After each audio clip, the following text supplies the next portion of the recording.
แล้วเขามีมายาวนานเป็นพันปีแล้วค่ะซึ่งชนเผ่านี้เนี่ยเขามีภาษามีวัฒนธรรมมีประเพณีเป็นของตัวเองค่ะภาษาพม่าที่เราเห็นอยู่ในทุกวันนี้เนี่ยนะคะรากศัพท์จริงๆแล้วเนี่ยมาจากภาษามอญนะเพื่อนๆอาจจะมีความสงสัยนะคะว่าแล้วมอญกับพม่าเนี่ยมันต่างกันยังไงวะจริงๆแล้วมอญกับพม่าเนี่ยต่างกันลิบลับเลยค่ะแล้วก็ไม่ใช่ประเทศเดียวกันด้วยนะคะมอญก็คือมอญพม่าก็คือพม่าค่ะในสมัยก่อนเนี่ยนะคะประเทศมอญเนี่ยก็คือประเทศพม่าในปัจจุบันค่ะคือถ้าไม่ให้เรางงนะมอญเนี่ยตั้งอยู่ก่อนพม่าเป็นประเทศมาก่อนพม่าแล้วมอญเนี่ยก็มีศึกสงครามกับคนพม่าค่ะแล้วพอตีกันเนี่ยนะคะสองฝ่ายเนี่ยก็สลับกันแพ้บ้างชนะบ้างค่ะแต่สุดท้ายแล้วพม่าเนี่ยก็ชนะมอญค่ะแล้วพม่าเนี่ยก็เข้ามายึดประเทศมอญค่ะก็เป็นประเทศพม่าในปัจจุบันนี้นั่นเองส่วนชาวมอญที่อยู่ในประเทศเนี่ยนะคะพอแพ้สงครามแล้วต้องทำยังไงล่ะอพยพสิคะอยู่ไม่ได้ค่ะมีคนมอญหลายๆคนค่ะอพยพไปในพื้นที่ต่างๆนะคะแต่ก็มีบางกลุ่มเหมือนกันที่ยังอาศัยอยู่ในประเทศพม่าอยู่ส่วนใหญ่แล้วเนี่ยจะอพยพมาในประเทศไทยค่ะซึ่งถ้าเพื่อนๆสังเกตดูดีๆนะคะไม่ต่างอะไรจากคนไทยเชื้อสายจีนค่ะคนไทยเชื้อสายจีนเนี่ยคือเขามีเชื้อสายของประเทศจีนอยู่ใช่ไหม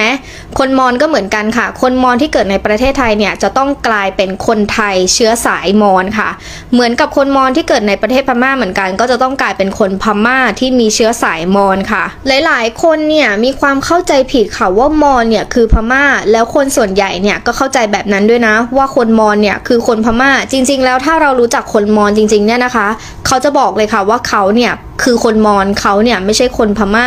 แต่ว่าอยู่ภายใต้การปกครองของพม่าค่ะตั้งแต่มอญเสียเอกราชไปให้กับพม่าเนี่ยนะคะตั้งแต่สมัยนู้นจนถึงสมัยปัจจุบันนี้เนี่ยไม่สามารถที่จะกู้เอกราชคืนมาได้เลยค่ะเพราะฉะนั้นคนมอญเนี่ยก็จะต้องอยู่ภายใต้อิทธิพลของพม่าค่ะแล้วหลายๆคนเนี่ยก็จะเข้าใจผิดว่ามอญเนี่ยมันเป็นส่วนหนึ่งของพม่าซึ่งในปัจจุบันนี้เนี่ยมันคือส่วนหนึ่งของพม่าจริงค่ะแต่คนมอญก็คือคนมอญนะคะคนมอญเนี่ยไม่ใช่คนพม่ามันแยกกันนะและอีกหนึ่งอย่างที่มีหลายๆคนเข้าใจผิดนะคะก็คือคนมอญเนี่ยใช้ภาษาพม่าจริงๆแล้วในปัจจุบันนี้เนี่ยอาจจะใช่ค่ะเพราะว่าอยู่ภายใต้อาณานิคมของพม่าเนาะก็จะต้องใช้ภาษาพม่า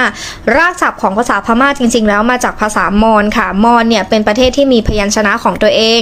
มีสระของตัวเองแล้วมอญเนี่ยก็อยู่ในกลุ่มภาษาเดียวกันกับภาษาเขมรค่ะไม่ใช่ภาษาพม่านะอันที่จริงแล้วเนี่ยมองมอญหรือว่าประเทศมอญเนี่ยเหมือนกับประเทศไทยค่ะเพื่อนๆลองคิดดูนะคะว่าถ้าสมมติในสมัยก่อนประเทศไทยเสียเอกราชให้กับพม่าเนี่ยประเทศไทยก็อาจจะ